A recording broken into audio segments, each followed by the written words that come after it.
We're talking rap next on Retro Serial.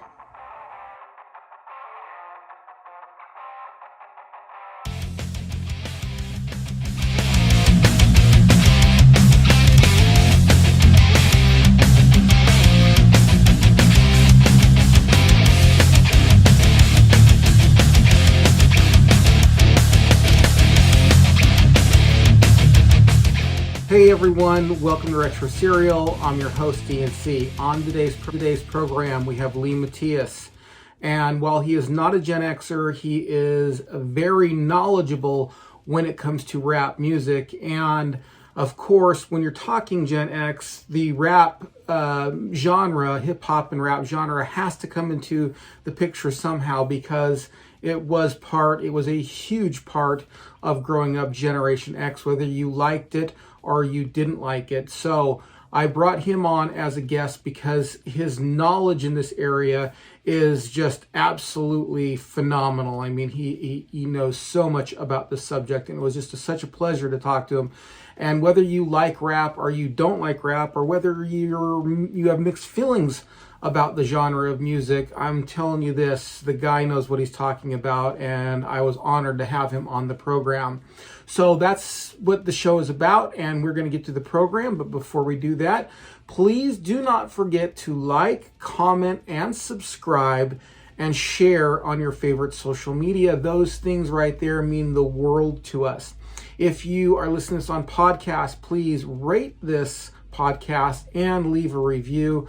Those things mean the world to us, and share it on your favorite social media. You can always do that on podcasts as well. Let everybody know about the good content you're receiving right here at Retro Serial.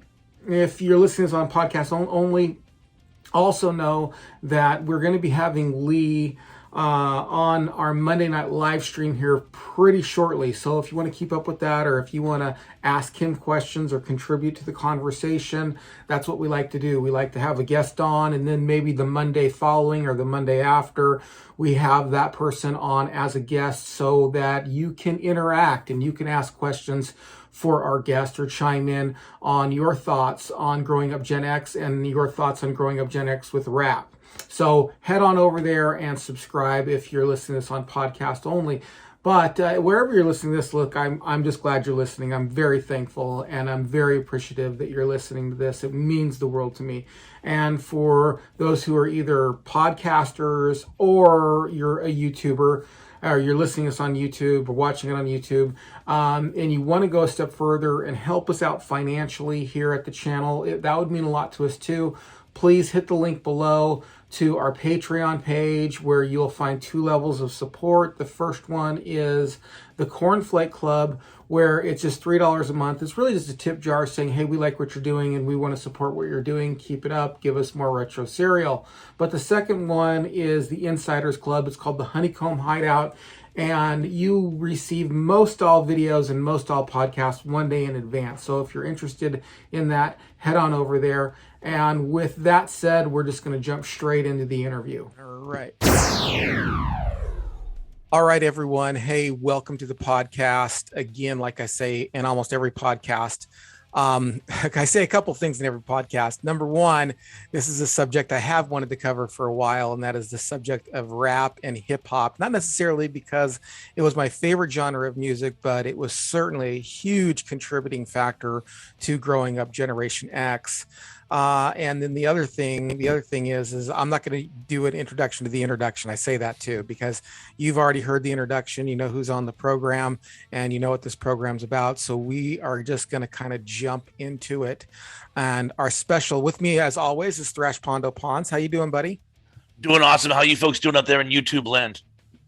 I'm sure they're all doing really well, and on audio, you know, there's the don't forget about our podcast listeners as well. Of course. Yes. And our special guest today is Lee. How do you say your last name? Matias. All right. Okay. I just wanted to make sure I wasn't and I would have mispronounced it. That's a sad. I would have said Matias or something like that. And you would have been just wanting to strangle me through the Zoom meeting this whole time. Matias. Okay. Lee Matias. That's why I haven't said it this whole time on the like when I see your name, I just say Lee. So I'll probably just refer to you as your first name anyway. So yeah, that's how people usually say it, Matias or Matias. Oh, So Matias. That's no an worries interesting. about that. All right, my friend. Well, we have a special episode here because Lee is not a Gen Xer, but he is super knowledgeable when it comes to this subject, and he's got a YouTube page that we'll be talking about shortly, where he covers all kinds of subjects. Well, not all kinds of subjects, but he covers basically this subject, but in a lot more depth than we're going to be able to get into here. But we're hopefully be touching the highlights. But before we get into the subject proper, let me just ask you, Lee, what tell us a little bit about your channel and what was the inspiration behind doing it? Right. First of all, before we get to that, I just want to say thank you for having me on the podcast. To Thrash and ENC. Always enjoy you guys' content. Glad to have you. Yeah, but basically, my YouTube channel was really weird starting out. It used to be a gaming channel, believe it or not. I'm a big fan of games, obviously, but that never really took off, and I wasn't really happy doing it. It took a lot of time to do and everything, and being an 18-year-old in this world, you don't really have a lot of time for anything. But I really wanted to do stuff like my way and do stuff that really inspired me. And I started to review hip hop, and I didn't really want to review old school hip hop, which is my main focus right now, because believe it or not, I felt I'd be disrespecting those legends. That's how I felt back then. So I would review newer tracks, give my opinion on them, but it wasn't really like professional. It was just me, standing up, saying my opinion here in the song, get the hell out of there. But as time went on, and like as I experimented with a few other people, telling me what they wanted to see and whatnot, I really got into reviewing, reacting, and giving my opinion on these many hip hop tracks that you see now on my channel.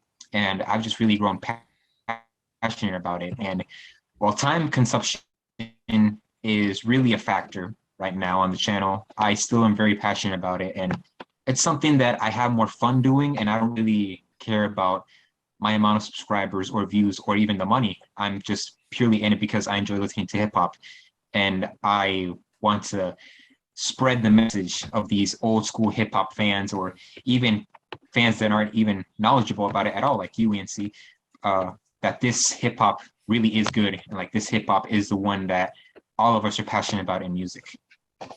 Right. Well, that's very well said. So let's talk first of all. Let's just get it out there. You did make a video on the current situation. You made a parody video on the current situation of Will Smith smacking Chris Rock. Tell us a little bit about that video. It doesn't take a lot to make me laugh.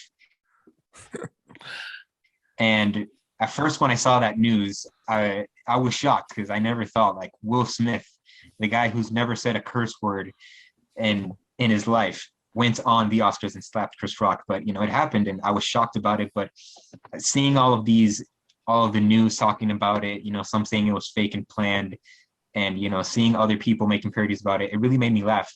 Seeing as Will Smith himself is an artist in hip hop, a very established one, I just got the idea one random night just to do this.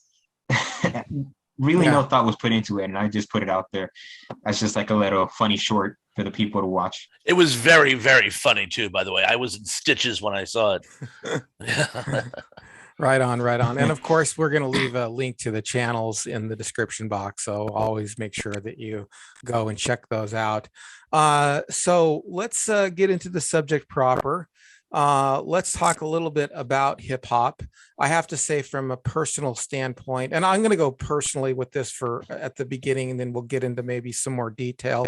And Thrash Pondo, I kind of want you to jump in on your personal experience with hip hop. So I have to say up front that it wasn't my favorite genre growing up. but I also didn't hate it. And there were actually some things about the genre that I really enjoyed. And as I got older, I really started to respect it more, because what I realized is that so at the very beginning, when I was first introduced to it, it was through like the show Breakin'. And I think that, and it was right at the time that MTV was coming out, so it was part of that first thing that you would see on MTV. And I remember the Fat Boys. I don't know if you guys remember that band or not. Of course. Yeah. And then Run DMC, and then Naturally. yeah, and then of course that was a big name, Run DMC. And then the other one was Will Smith's band that came out in the 80s kind of as well, and that was huge. I mean, you'd come home, you'd turn on MTV, and you would see a band like Poison, and then the next video that would come up with was Parents Just Don't Understand. So I mean, it was just this mix mash of stuff that would come on MTV. And I never deep dived on it because I just liked what I heard on TV. I didn't go out and buy the albums or the records or the tapes or anything like that. As hip hop for me moved into the 90s, I grew away from it more. I kind of grew away from it. I mean, I saw it as something happening in their backyard. You know what I mean? Like, okay, this is, because I saw kind of the infighting between people like Vanilla Ice and NWA or something like that, and then these all subgenres kind of started coming out. When I was young, it wasn't like there were subgenres, at least that I didn't know. It was just this thing called rap. And then in the 90s, it exploded with there's gangster rap, and then there's hip hop, and then there's, and then people like Vanilla Ice was really being made fun of.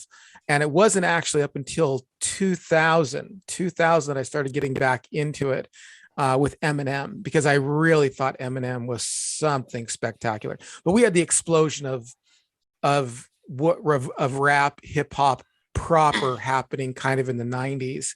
And that's kind of been for me, I think Eminem was really the crossover. If you were like a grunge person or an alt rock person like I was, it was almost kind of like, yeah, we don't listen to that.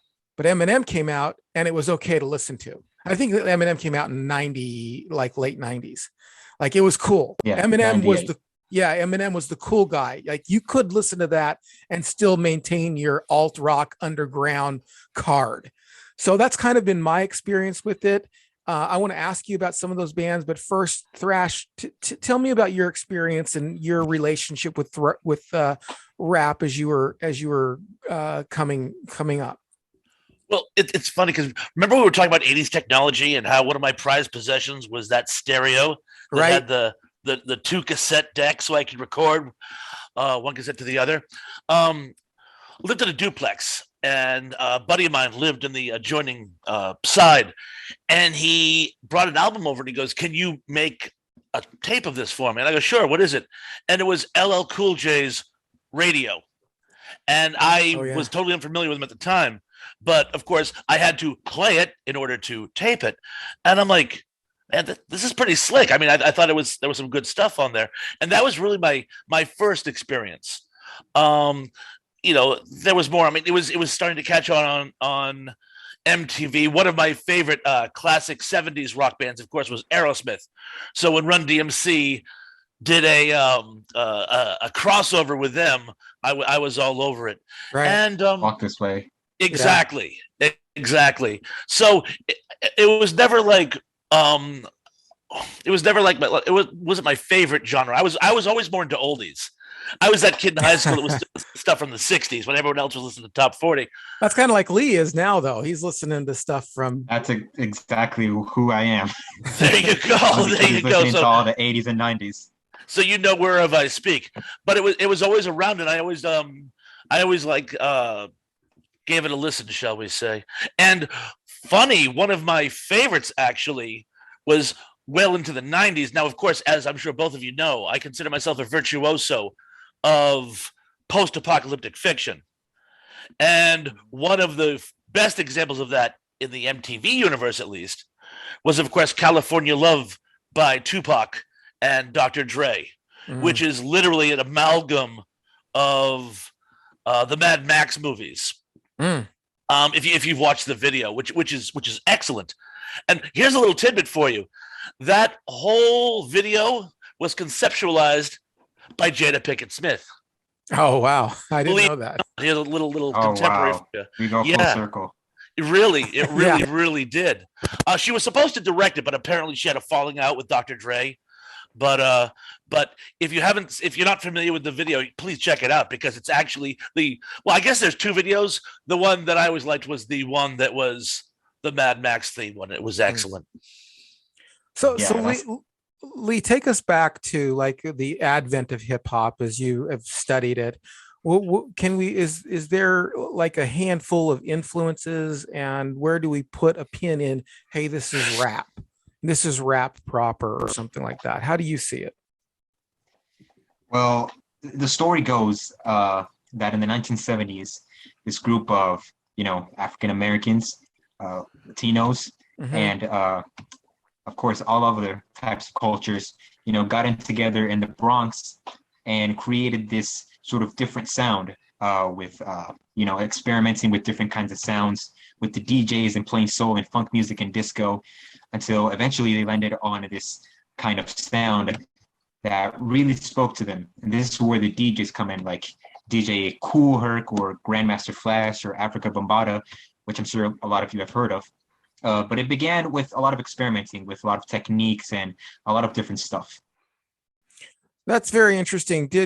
I heard at one time that kind of the person rapping, the MC, as they kind of used to be called, I don't know if they're still called it, but they were kind of making, at the very beginning, it was more about the scratching and stuff, and it was more about like the MC was talking about what he was doing. Is that true? Yeah, for a very short period of time that was true, but eventually people liked what they were hearing with all the scratching and everything. As you said, that was very famous at the time. People were making like competitions of who can be the best DJ and stuff like that. But eventually people started to care about what the rapper, what the MC was saying more than the DJs. Although the DJs were always, hip hop will never be anything without the DJs. But people just wanted to hear what the MC was talking about, because a lot of stuff that he was talking about was referring to culture, referring, to a lot of other problems that the hood or the ghetto was going through. So did it start in the East Coast? Was there anything going on the West Coast at that time, or did it really kind of start in the East Coast? Of my knowledge, no, it did not start in the West Coast, which again, a lot of people will tell you differently, with the whole East Coast, West Coast thing. People have their favorites, in their teams and stuff, but the origins are really in the Bronx. That's the earliest we can go back to, with Grandmaster Flash and all these other types of, DJs. What do you think led to its success in the 80s?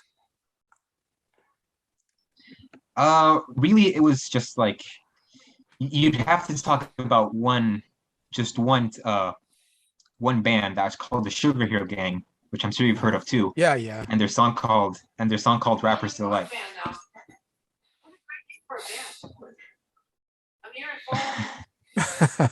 Somebody's talking in the background. Oh, yeah. Recording, guys. Sorry about that. My wife just got home. Sorry about that. So go ahead. Go ahead. The Sugar Hill Gang. The Sugar Hill Gang. And how do you feel that MTV and rap and breakdancing movies, do you think that fed into, how do you think that fed into their success, the success of rap? Rap was a very underground thing, and eventually, it was such a catchy song, called Rapper's Delight, which is 6 minutes, and it got like this amazing radio play. They played the entire song for 6 minutes, and it was such a cool beat, and it was such a cool song that eventually a lot of other artists started to imitate what that song had done, and eventually it just just bled into the mainstream, and that's where MTV comes in. MTV is a very teen like show. You know, you got the music, you know, you got all these bands and rock and everyone, all the teens are going crazy about MTV. You know, they want to imitate what's on TV. So, you know, putting, you know, like Rappers Delight on it and all these other rappers trying to do the same thing that Rappers Delight did and all this hip music that everyone's listening to, I feel like rap really flourished from that. Wasn't MTV originally hesitant to getting involved in the hip hop sound to begin with, and they had to almost be coerced into joining, like Michael Jackson and other artists? Yeah, but I feel that's just my opinion. I feel that's much more of a race thing, but we're not going to get into that. No, fair enough. Fair enough.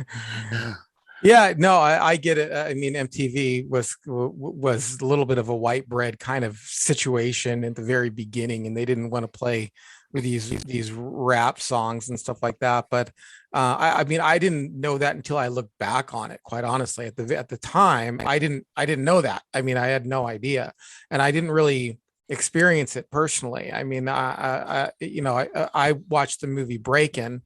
And I wanted to be a break dancer. I mean, that's all. I mean, Breakin' came out and I was 11 or something like that. You know, I mean, I wanted to be a break. We got the cardboard, we cut the cardboard down and, you know, and we'd go to the furniture shop and ask if they had cardboard. And we tried to get the boom. Well, we got the boom box and I had the Breakin' tape. I did have that tape, bootleg tape of Breakin'. Have you heard that tape? Either? Yeah, I saw the movie. I don't know if I've ever heard the soundtrack all the way through, but I did see the movie. I saw it in the theaters. Little trivia for you, and I'm sure you already know this, Lee. Ice-T is the MC in Breakin' and Breakin' 2. Mm-hmm. Ice-T was one of those first MCs to really like pop, because at this time, you know, there were a lot of good DJs and their MCs. You know, there was Grandmaster Flash, which I mentioned beforehand, which was the DJ, but he had his own group called the Furious Five. Yeah. And then, you know, you had a lot of groups like that, but then you had people like Ice-T, which were single rappers, and they really popped off. So but Ice-T had a band though, didn't he? Or he had what you would consider a band? Or was it just him? And did he have like a set DJ, or did he just sample? Yeah, or something? all rappers have their set DJs. Okay. Like that's just, you know. It shows my ignorance to the genre. I didn't know that. I didn't know that at all. So what would you say some of the big explosions in the 80s? Name for me some bands that really brought rap into the limelight. Well, you know, the 80s was really good. You mentioned the Fat Boys earlier. You know, there was the Beastie Boys, which really paved way to other different kinds of genres, because Beastie Boys was really rock oriented and they mixed the style of hip hop, and, you know, they were screaming these, you know, rock choruses, you know, no sleep till Brooklyn. But then, you know, in between their verses, they're rapping, and that's really, really well. Not to mention they're white rappers, to say the least. Right. And they started out as a punk band. And they switched to their first album, Pollywog, is a punk band, and they kind of went back to that a little bit on Sabotage. Like on Sabotage, you can see they're playing instruments. They're back, instead of having a DJ and then those three taking turns rapping. And you can see it on Sabotage. And when they toured on that tour, they actually played the instruments. I think the singer played either the guitar and then the drummer, and it was a 3-piece band. They were one of my favorites when I was growing up. I mean, they were one of those that like, we you know, No Sleep Till Brooklyn and Fight for Your Right to Party. And that was, I mean, those were anthems when I was a kid. I was just like, you got to do that, you know? That whole album, Rhyming and Stealing, was an amazing album. You know, it's still to this day, they inspired so many artists and so many rappers. And I think the thing that really inspired them was that song from Run DMC and Aerosmith, Walk This Way. I think that really created the bridge between rock fans and hip hop fans to really connect and, you know, we can enjoy this together. You know, we no longer have to be on our own sides. You know, this is rock, this is hip hop. But when we put it together, it creates an amazing sound that we can all relate to. That's cool. You know, the thing with that song is I did not know that Aerosmith had that song before Run DMC.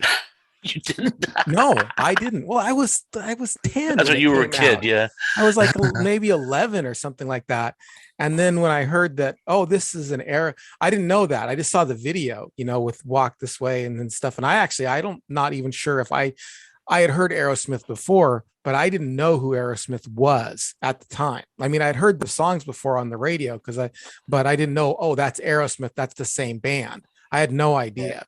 Because you got to remember too that when that happened, Aerosmith had broken up. Well, there was Aerosmith, but it was out without Joe Perry, and for a long time. And that was kind of one of their reunions where they got back together was for that song. So I had no idea. I thought it was a Run DMC song, and then everybody was like, "Oh, you got to have Aerosmith." And a little side note here, personal. When I found out that Aerosmith had that song, I went and had a friend who had an album, and I listened to it. And then I went to the skating rink, and I asked the DJ at the skating rink to play the Aerosmith song. I said, "Can you play the Aerosmith Walk This Way?" And he told me to get out of here. he said, "We don't have anything he said, we don't have anything on record that was out before we opened up." And he said because that was out, because that song came out in 77. Yeah. Yeah. And he said, we don't have anything that anybody did before this roller skating rink opened up, which I think it opened up in 1980 or something like that. Or no, I don't remember, 83 or something like that. So I was told to get out of here, but like, why are you bugging me? Get lost, kid. Whatever. People were obsessed back then to keeping it modern, which is weird because now they're obsessed with keeping it vintage. Well, because the 80s were the best decade. Yeah, no doubt. If I could have been born in 83 instead of 03, I would in a heartbeat. Yeah. Well, we think the reverse. Get your whole life ahead of you. Oh, wow. Well, I don't know. I like being alive right now in this era. I mean, I don't mind being the age that I am, and I don't mind but I like this era because we're having things we talked about on the technology broadcast. We're having things happen for us right now that we only dreamed about happening for us. I mean, I used to dream about being able to listen to any song I wanted to anytime without having to go buy the whole album or the single or buy the album and then fast forward through it or whatever. I mean, it was just where we're living right now is just an absolutely amazing time. And I can't think of when you're our age what it's going to be like. It's going to be crazy. I bet they're going to have lightsabers and everything. I hope not. Actually, I do not. But it's funny that you mentioned that because like you definitely got to live the best of both generations. This really technological generation, and the generation that paved the way to pop culture and all these different ideas and stuff. And it's weird that you say that you wish you could, like, back then you never dreamed that you could listen to a song whenever you wanted or stuff like that, because I've always dreamed of living in a world where I could see when the NES first released, or the SNES, or the N64, or the Genesis, or like buying a Walkman, putting a tape inside, and listening to the entire album. I actually have an album collection that I started right now because I've just wanted to live that as much as possible. Yeah. Let me ask you, there's a couple. Don't get me wrong. Oh, go ahead. Don't get me wrong. I definitely like appreciate everything of this generation, and like the technology is amazing. Thank God for technology. But I don't know. It's just there's too much good in the 80s for me. There's too much good stuff happened in the 80s. I like hearing especially that. in these times. Yeah, I like hearing that. That's awesome. Talk a little bit about in the 80s, though. I didn't really understand the subgenres of rap until the 90s. That's when I really started to see a divide in like gangster rap and hip hop and different things like that. In the 80s, it kind of seemed to be a little bit more united. Of course, I think that's in the 80s is when the whole East Coast, West Coast thing started to heat up. But what were some of the divisions before we get to the 90s now, or maybe shortly into the 90s, but what were did they have divisions in rap? Did they have like different genres and stuff like that in rap in the 80s, or no? Not really. You know, you had like rock rap, which was the Beastie Boys and everything else. You had like that classic rap that started with like Grandmaster Flash and everyone that the Fat Boys were doing, Ice-T was doing, and then you had this much underground rap, which were people trying to create new styles from that original style of hip hop, which then, you know, rooted up into the 90s. Mm-hmm. And it's funny because the 80s were very kid friendly. You know, a hip hop 80s song is nowhere near compared to the 90s hip hop song. It's very Right. different. And I feel that there wasn't really time to like create new genres. You know, we're going to milk the hell out of this hip hop stuff. And then we're going to look for the next new hip thing. Mm-hmm. Question. It seemed to me that like back in the '80s, a lot of I wouldn't say it was a novelty song like Weird Al, but it seemed like a lot of the hip hop music wasn't taking itself too seriously. It was very, very lighthearted, almost comedic with Mhm. the Fat Boys and with Mm. oh Will Smith. well Will Smith, but also one in particular. Oh, I can't think of his name. The guy who did Funky Cold Medina. Oh, Um, Tone Loc. Tone Loc, of course. It seemed like it started out as a much more lighthearted, and then as it became more important, they took on heavier subjects, and it became more like beat poetry. But did you feel that the early '80s hip hop was of a more lighter nature? Oh yeah, definitely. It was hip hop music was basically we're gonna go to the party and we're gonna dance. We're gonna dance all night to this hip hop, and then we're gonna go home and we're probably gonna listen to more hip hop on the radio on the way home. And you know, that was it. But you know, as hip hop started to grow, you know, one thing that's very important in hip hop is beef. You know, hip hop beefs and you know, people not seeing eye to eye in hip hop, you know, that's where LL Cool J and you know Big Daddy Kane come into play with their legendary, you know, wordplay and beefs that they had in the past. As people started to listening more and more of it, and as other, you know, cultures and genres and other people from different races started to listening to hip hop, you know, they started noticing, you know, we have a voice. People are listening to us. So instead of, you know, talking about going to the party and the hip hop, the hibbity, and you know, what the breaks are, as Curtis Blow would say. You know, let's talk about the problems that we're facing as a race and as a culture and as a society. That's interesting. Gotcha. I like how you put that, and I like the commentary because I never even really realized that until you just kind of pointed out. But I do see it that way. I do see it as kind of earlier hip hop's a little more lighthearted, and then as you were saying, Lee, it's a little more kid friendly. You know, the Fat Boys. I remember seeing them and thinking it's not quite novelty like you're saying, like Weird Al, but it is kind of more. It skirts the lines of a little bit of a joke kind of a thing.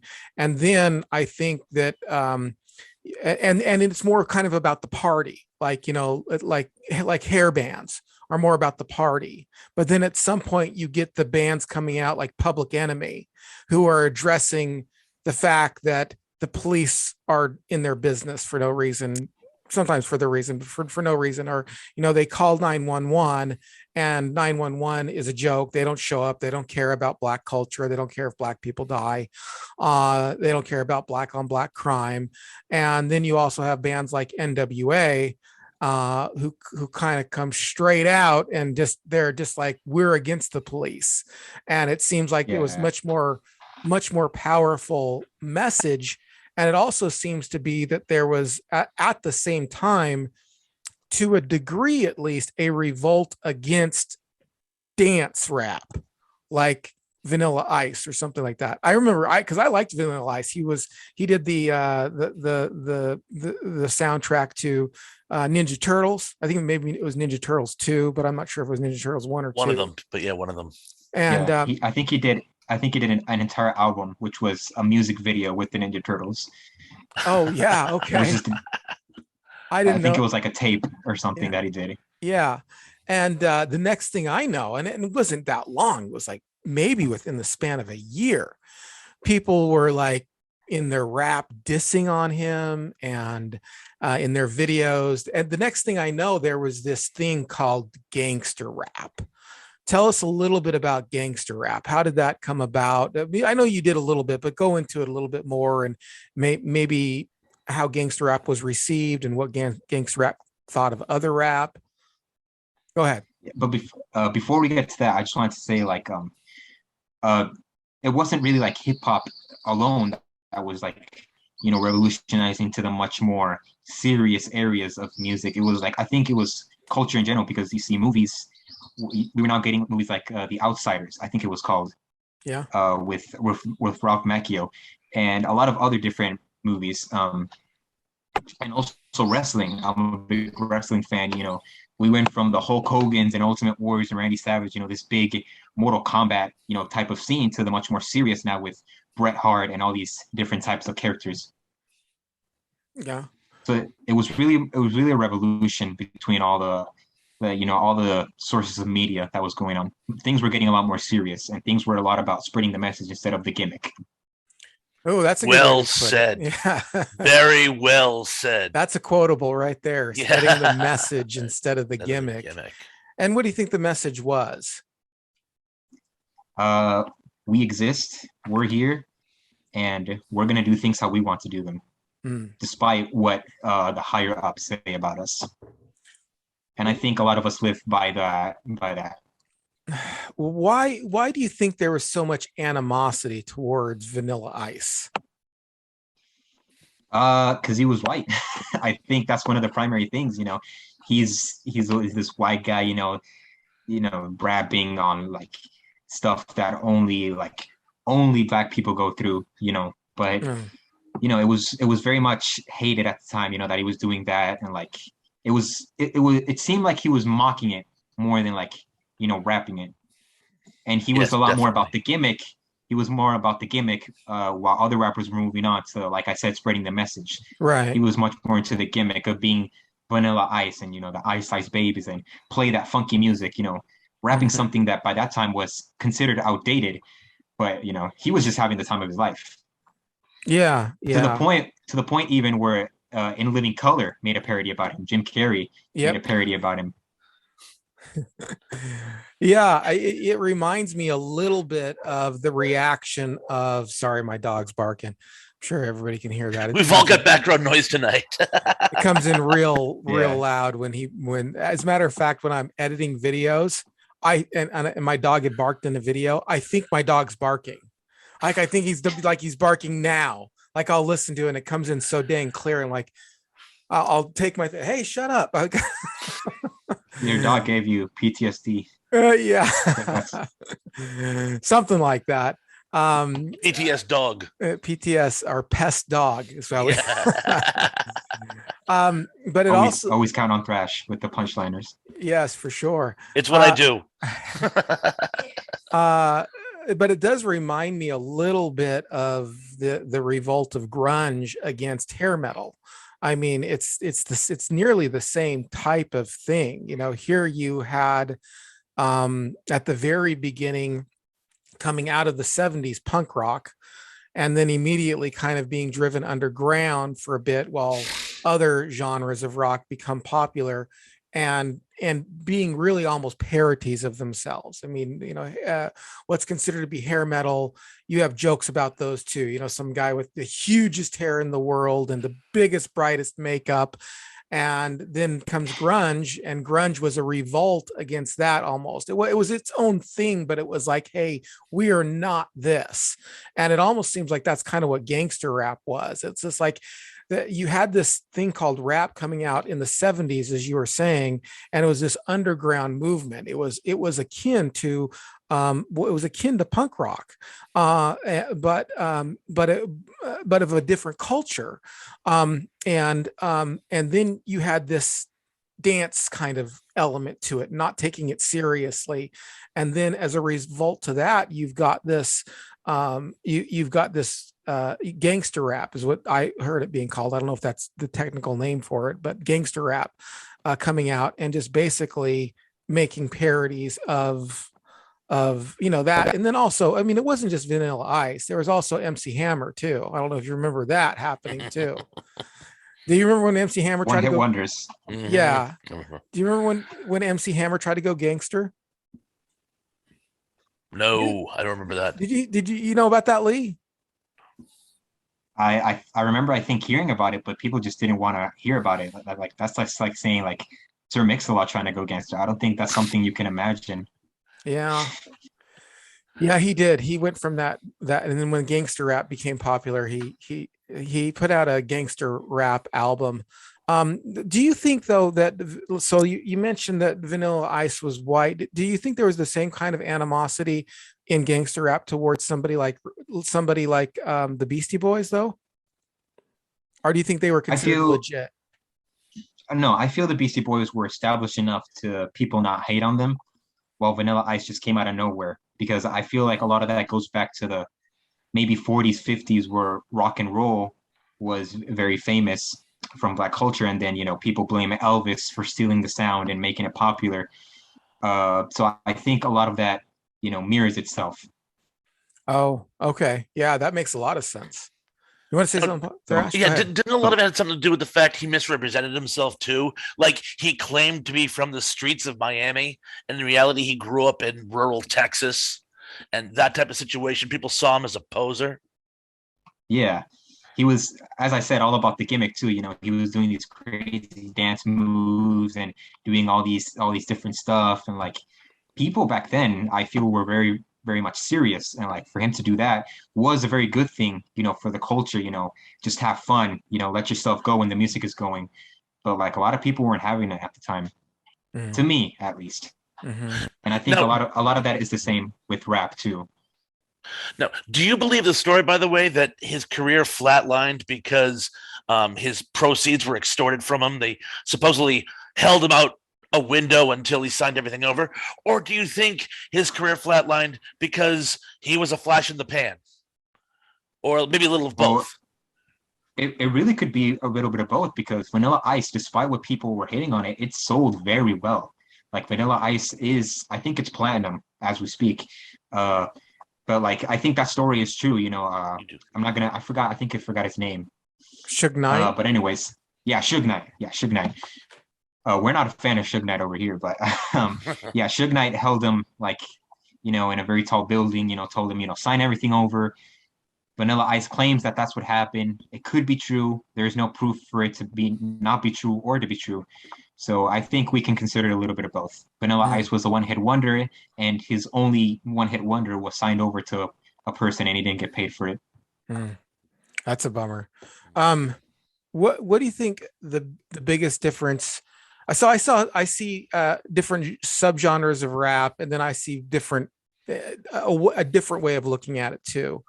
One way of looking at it is, as we've already mentioned, the kind of dance kind of rap, and then you come out with the gangster rap. But the other way of looking at it too is East Coast versus West Coast, and then almost there was like an East Coast versus West Coast versus Miami or Florida, because Florida had a unique sound too. They I think Florida kind of retained a little bit more of the dance craze to it. You had the Cabbage Patch coming out of there, and you had that oh gosh, what's the name of that band that got censored? And it was a big deal with the censorship because they did the Love Me Long Time. What 2 Live Crew. yeah, Two Live Crew. They seem to be a little like a cross, like they were kind of a gangster, but they kept they kept their kind of street creds a little bit. What do you think the difference is between like the biggest differences between like a East Coast, West Coast kind of thing, and maybe even East Coast, West Coast, Miami kind of rap? Well, Miami wasn't really established yet. It didn't have like a rapper to represent it yet. The South didn't really have that one guy that we can call, this is the guy that's going to lead us into the battle. But West and East, East had so many of the classic hip hop artists and so many much new artists that were really hitting the spot. And West was doing it very differently. I think West is a lot more about the message and what it's saying, and the flow, while East is a lot more about the beats and how it sounds to the ear. Mm, So I think that's one of the bigger differences. yeah, that makes sense. The NWA came out of West Coast. Yeah, And what did where was Public Enemy? Where did they originate from? I'm pretty sure it was the West as well. Oh, okay. All right. So that does I make sense. So Yeah. um uh gangster rap, could it be properly said that it originated kind of West Coast? I think it could because a lot of the classic gangster rappers came from the West Coast, specifically California. You have Dr. Dre, you have Tupac, you have the NWA, you have all these guys, and I think really it was that kind of rap who inspired not only, that this is a specific kind of music for a specific kind of ear, it also inspired this little tag right here, the parental adversary. Yeah, because right. you had bands like you had guys like NWA. We went from a time where they were talking about going to parties and having fun. Now you have guys like NWA, their name itself being censored, talking about, F the police, we're going to do this, we're going to do that, we're going to rebel. And, it really was like, people really thought they were influencing youngsters, as you guys call them, and they really were. Yeah, for sure. I remember buying, I think I bought an NWA album for somebody at a record store. And when that first came out and I was 18, I think I was 18. I might've been, no, I was 17. Okay. I was 17 at least when it came out. You had to be 18 to buy it. The record store in, at least where I was from, would not sell that to anybody under 18.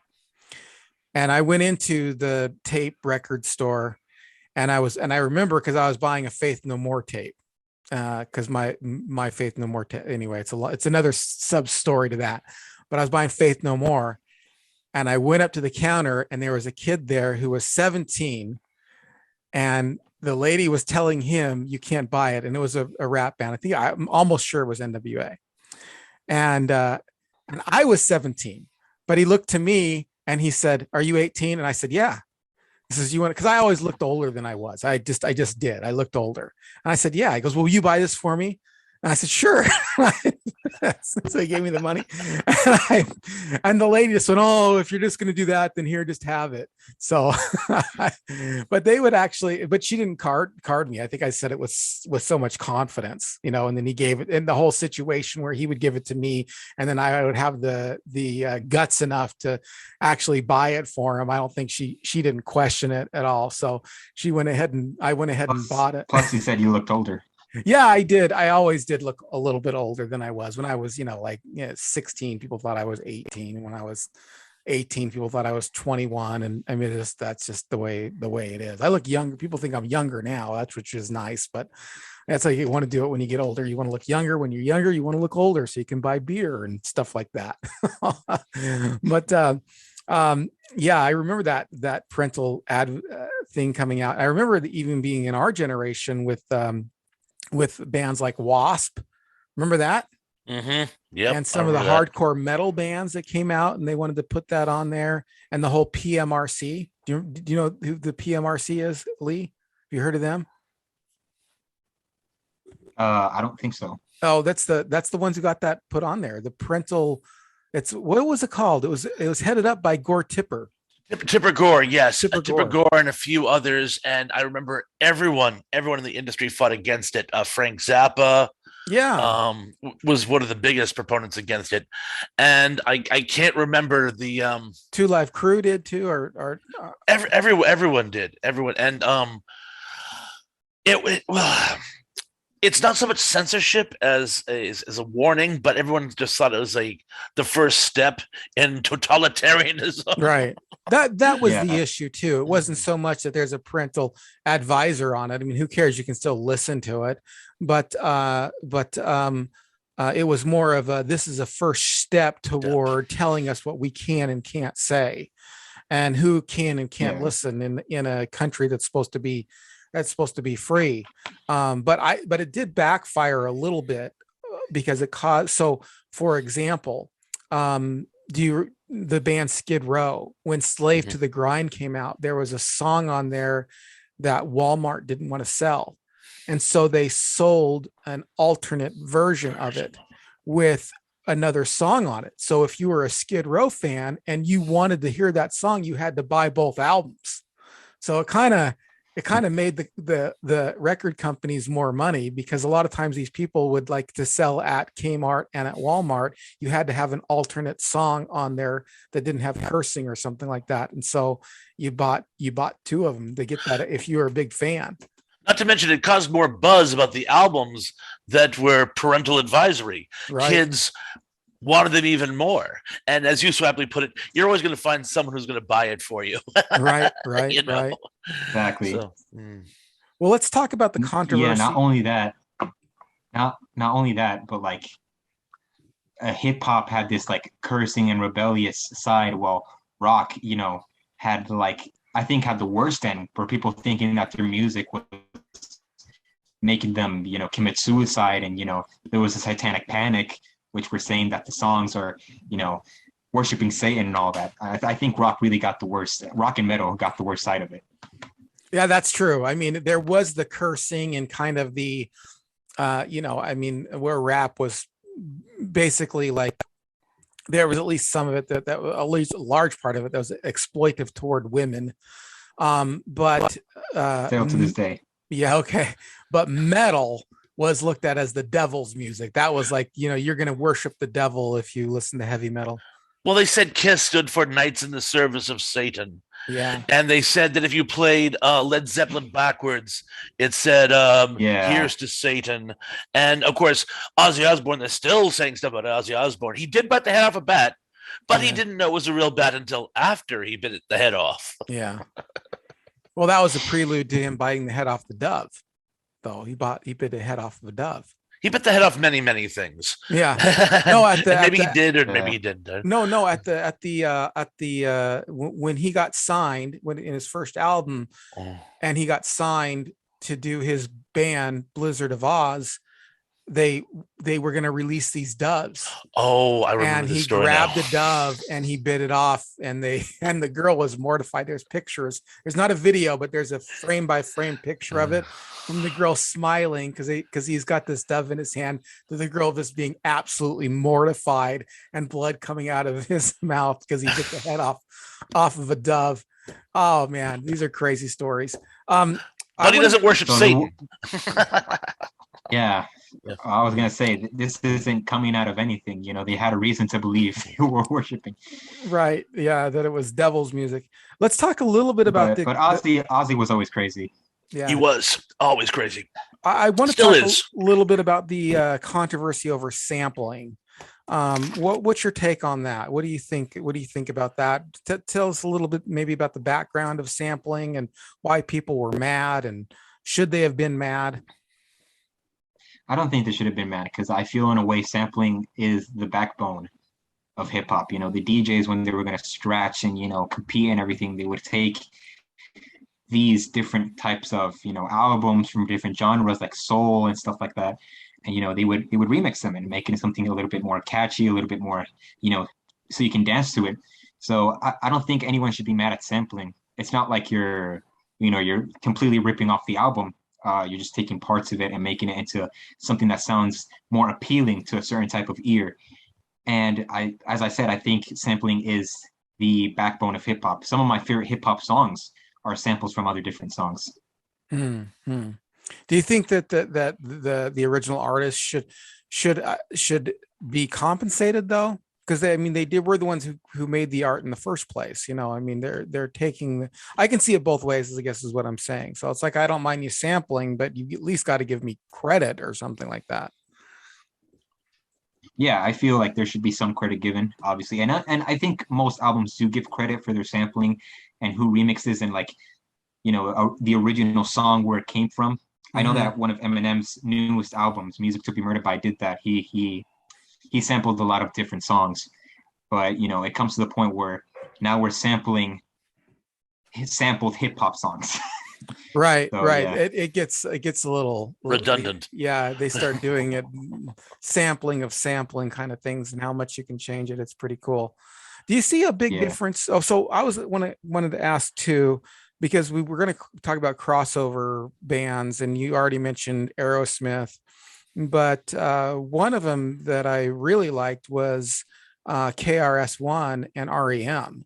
I'm sure you're familiar with that. Are you familiar with that or no? Yeah, I am familiar. I think it's really cool. KRS-One is a poet. He's his sound is so original. And him to do that with REM was definitely like something really awesome. Yeah, one of my favorite songs. So I mean, I'm a big REM fan. So, and I think and they actually, Michael Stipe talked about this. He says they kind of had the song done and it just didn't sound right. It just sounded like something was missing. And I guess he was friends with KRS-One, and he said, "Hey, you mind just rapping over this in places or whatever?" And It's it like really made the song. it's like Rockwell, he made the song "Somebody's Watching Me," but you have the chorus, which is Michael Jackson, even though Jackson. it's not specified it's Michael Jackson. You have the chorus, which really completes the song. Right, right. Well, is there anything else that about this genre? Is there some stuff you want to bring up? Either one of you want to bring up? I'm kind of out of my personal questions and stuff. I'm sure there's lots of stuff we could talk about. I know that there is, because I know there's whole podcasts just talking about rap. So, Lee, We please we tell could us. be here all day. Well, let's be here a little bit longer. Tell me some stuff about rap. I mean, one of my favorite things to always go back to is the whole East Coast, West Coast beef, even though it's something terrible and it's the pure example of a worst case scenario. You know, that war between the both sides really inspired some classic stuff. For example, my personal favorite rapper of all time, Tupac, and his amazing, you know, albums that he put on, his amazing songs, while he was spreading the message of his lifestyle and what he wants for the future with the young youth and all that, but also kind of throwing jabs at other rappers like, you can't do this like me, you can't do this like us in the West Coast. Like, he was very prideful about where he was from, but he was also very, his mind was very open to the people about how he felt about like the generation and how everyone was treating everybody else in this generation. But then you had the East Coast, which had a very different, type of sound, and it only appealed to certain people. And I, for one, love East Coast. I love, Notorious Big, and Mobb Deep, and all these guys. They're all classics. But I think personally for me, West Coast was really like, it was really the thing that really took off. Mm. And East Coast, as I said, is very great, but West Coast, like West Coast for life, I can say, which is funny because I'm technically not from either of them. Oh, But like, West Coast is really good. that's cool. Did have to. I do have something that I wanted to say and ask you about, and that is, do you feel like there was a change in rap in the '90s? Like, it does seem like there was a difference between early '90s and late '90s, almost as much as of a difference between the '80s and '90s. There almost seems to be as much different between the '80s and '90s as there was between the '90s, like '90 through '96, '97. And then Yeah. '97 through the 2000s, it seems like there was a huge shift. Go ahead. Well, yeah, as you say that, like the '90s were all about spreading the message. The late '90s now, they had the war going on. It was all about determining the future of hip hop. What's gonna be remembered and what's not gonna be remembered. And the teens in the '80s and the teens in the early '90s are now growing up, and they're becoming rap stars themselves. And these new artists nowadays, they're inspiring newer artists, and the artists of the future. I feel there Yeah, was definitely a change between those years yeah. I for the think that, best. and I started with saying this, and I kind of want to make sure that I reiterate this, because it really does seem like rap in the late '90s seemed to tear down some walls. That was very, even though you had these crossovers like with Aerosmith and KRS-One and REM.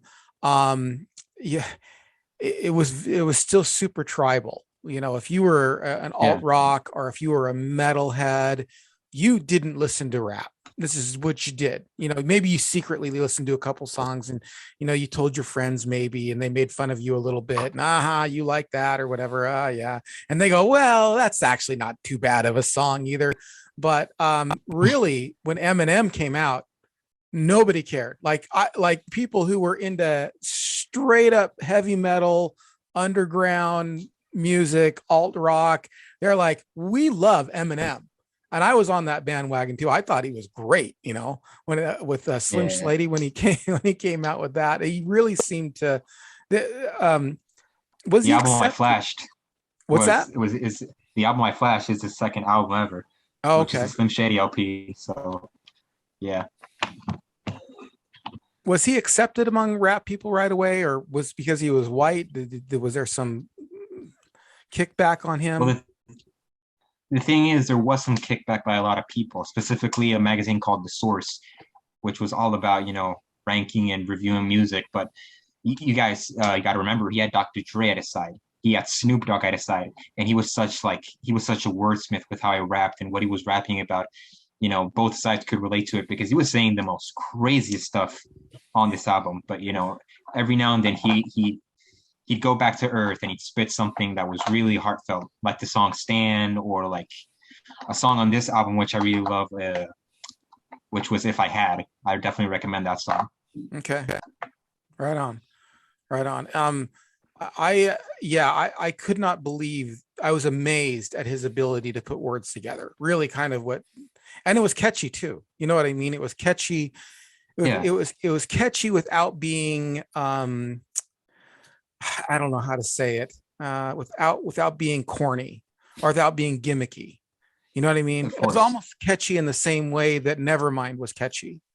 I mean, everybody was listening to Nevermind. If you were a rap album fanatic, you liked Nevermind. Everybody liked Nevermind. Now, I'm not going to say everybody. There were people who hated it, but I almost think that they hated it because it was so popular and it's fun to hate. That was kind of my opinion on it. I'm like, how could you not like that album? I mean, it's just amazing. And you had people like PM Dawn saying that when Nevermind came out, he said it was one of my favorite albums. And I almost feel like he was the same kind of vibe that happened with Nevermind happened with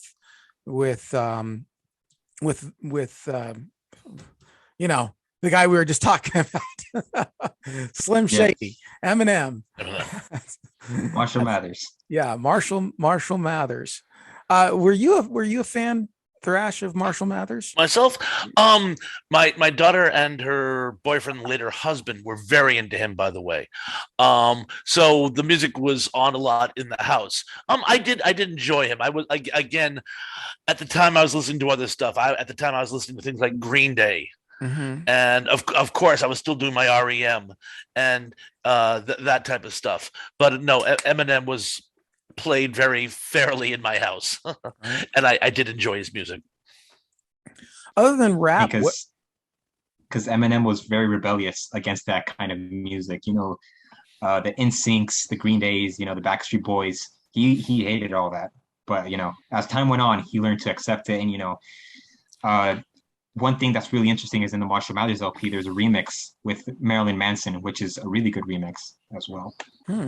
That's interesting. I think he hated everything when he was younger. I mean, he overcame a lot. He had been bullied quite a bit, and he went through the epitome of the angry young man phase. He seems to have overcome that quite a bit. Very, good for him. But again, he was, as you say, very, very angry early in his career. Yeah. Well, there was a lot to be angry about. Yeah. Funny thing about his first album, not the Slim Shady LP, an album called Infinite.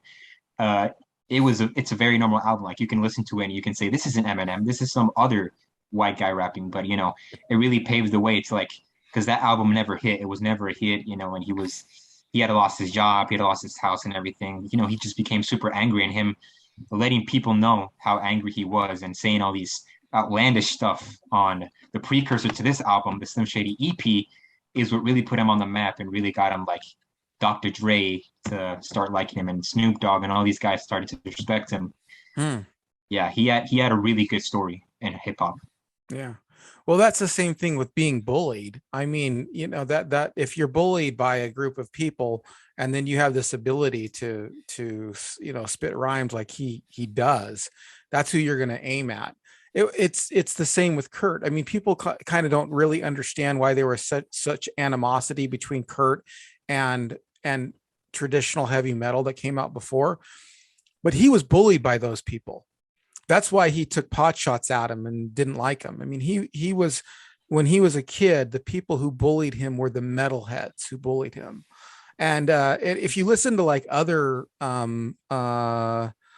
Well, you wouldn't know that there was this animosity between grunge and previous metal if it wasn't for Nirvana. You wouldn't know that. It was Nirvana that Yeah. kind of brought that out. And the reason why he brought that out was because he was bullied by those people. So I see it with Eminem too. You know, I mean, these are the people who bullied him.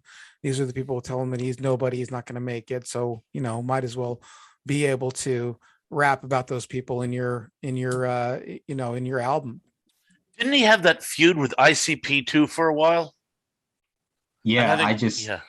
that feud, believe it or not, is one of my most viewed videos on my channel when I'm reviewing that feud and listening to the ICP songs against Eminem.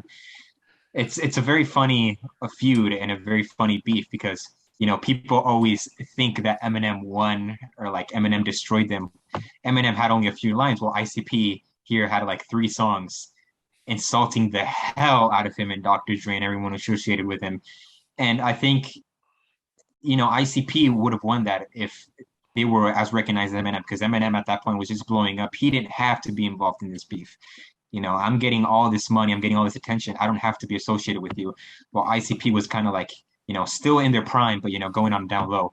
So yeah, I it's have definitely to. a very interesting beef. Yeah, I'm going to check out that piece. That sounds great. I'm going to check it Yeah. out. I always like stuff I've like missed that, that one. like feuds in music and stuff. It always Mm. piques my interest for sure. All right, so desert album time. I got to ask you, if you were on a desert album and you could only choose 5 EPs, which 5 I would don't you really know. choose? Oh, well, think about it. Okay, definitely would have to be. No, you from can now this- listen. You can change your mind at any time. Nobody's going to come along later and stick you on an island and say, "No, these are the ones Yeah. you chose." So you know, don't feel too bound by this. You know, take it lightheartedly, basically. So Yeah, of course, but it definitely would have to be from some of the albums that I have here. Let me just pull out a few of them. So obviously, the first Eminem album and second Eminem album is obviously a classic. So I'd have to put that in one of the top. Mobb Deep's The Infamous, very classic album. I think this is where sampling is at its best, and you know these guys just rock. The Wu-Tang Clan, which really paved the way again for rappers and like being from the South and everything. This is a classic album right here. yeah, And it was kind of the return of people rapping in groups as well, which was really great. There's another group called A Tribe Called Quest, which is very kid friendly, in my opinion. It's very kid friendly, but still spreads the message about their culture and the race and everything. And any one of their albums is great. Like any one of the A Tribe Called Quest album is a classic for me. And Tupac's All Eyes on Me, I think that would be at the top as well.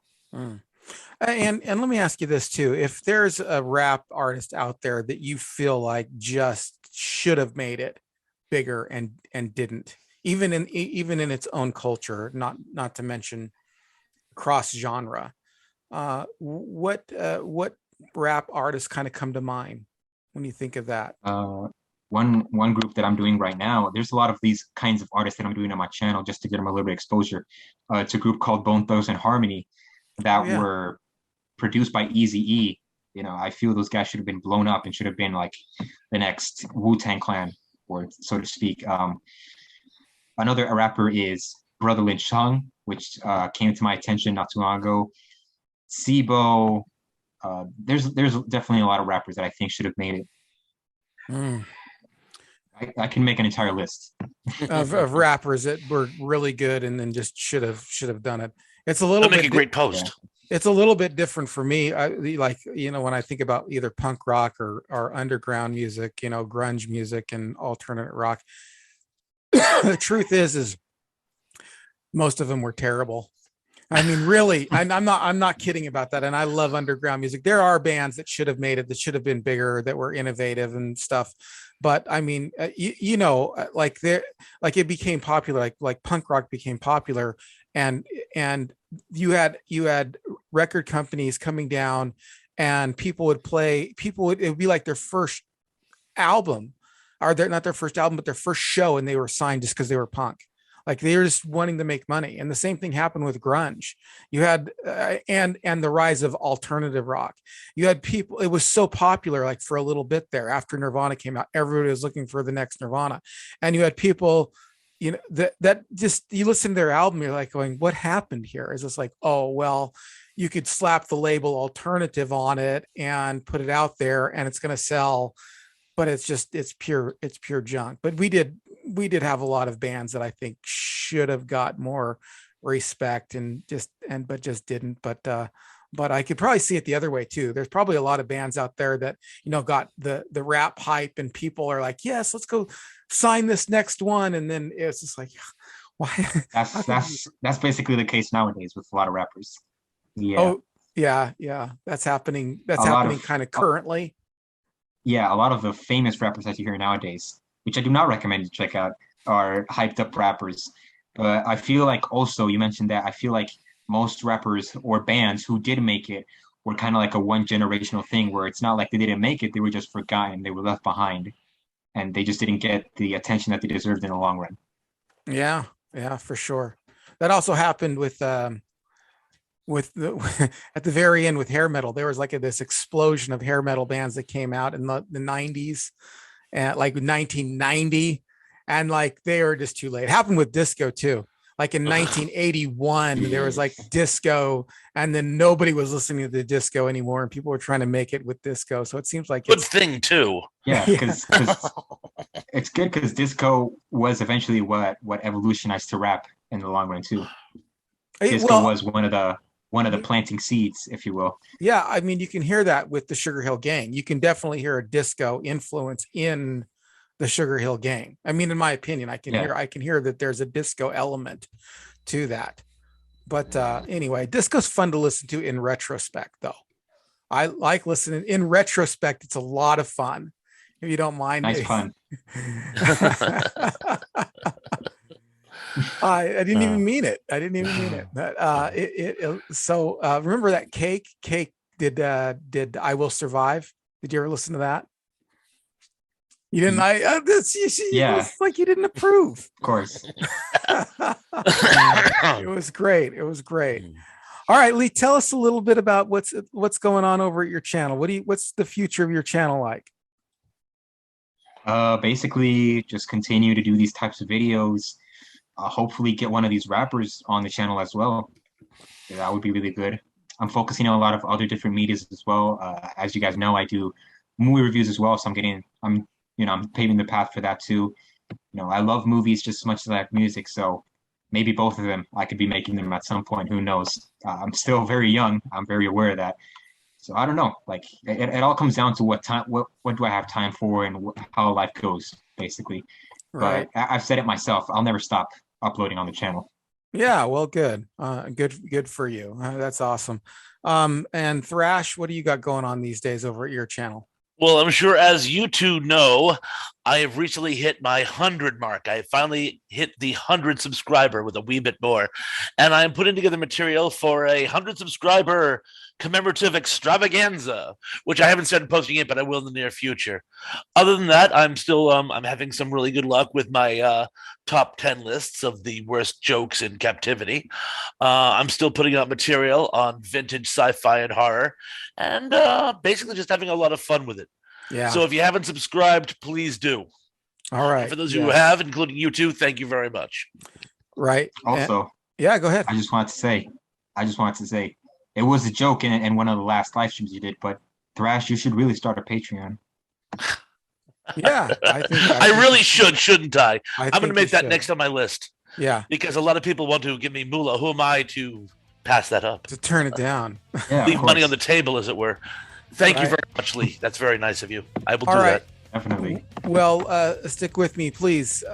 Stick with me for just a minute after I close out the show. We'll just talk with you both off the air for just a second. Lee, you are going to be on the live stream, not this Monday, but next Monday, right? Is that okay with you? Oh yeah, for sure. Yeah. Okay. All right. Because normally what I like to do is do this and then open it up for question and answers on our live stream. And I think we'll have a lot of people wanting to ask. Whenever we do a music one, people really get involved. Of course, they always get involved. Even the ones that I think that they're not going to get involved with, they get involved, man. It's just, we have just such an awesome group of people who love what we do at Retro Serial. So I'm just so thankful. Plus the newcomers. Yeah, I'm so thankful for all the fans. So listen, if you're out there and you're listening to this on podcast only, know always we have a YouTube page, and the YouTube page is just, a little bit more content than you're listening to, but I don't care. However you're listening to this, it's all cool with me. But if you want to get in on the conversation, we're going to be doing a live Monday night stream with Lee, and you'll be able to chime in there. So if you're listening to this, always keep that open as an option, but please go ahead and what do you do on listening? You leave a review and you leave a star rating. And so do that. And if you are listening to this on YouTube or watching this on YouTube, then please don't forget to like, comment, subscribe, and go to these two people's channels as well, and like, comment, subscribe to their channels as well. And it has been a blast. Of course, if you want to go that one extra step, follow the link below to the Patreon page, and you can join for 2 levels. There is the Cornflake Club, which is $3 a month, which is just a tip jar, just saying, hey, we like what you're doing over there, give us more retro cereal. But if you want to be on the Insiders Club, you got to join that $5 a month Honeycomb Hideout, where you get most all videos and all podcasts one day in advance, or at least advanced enough that you could say you knew about it before everybody else did. And with that, stay safe, everybody, and stay retro, everyone.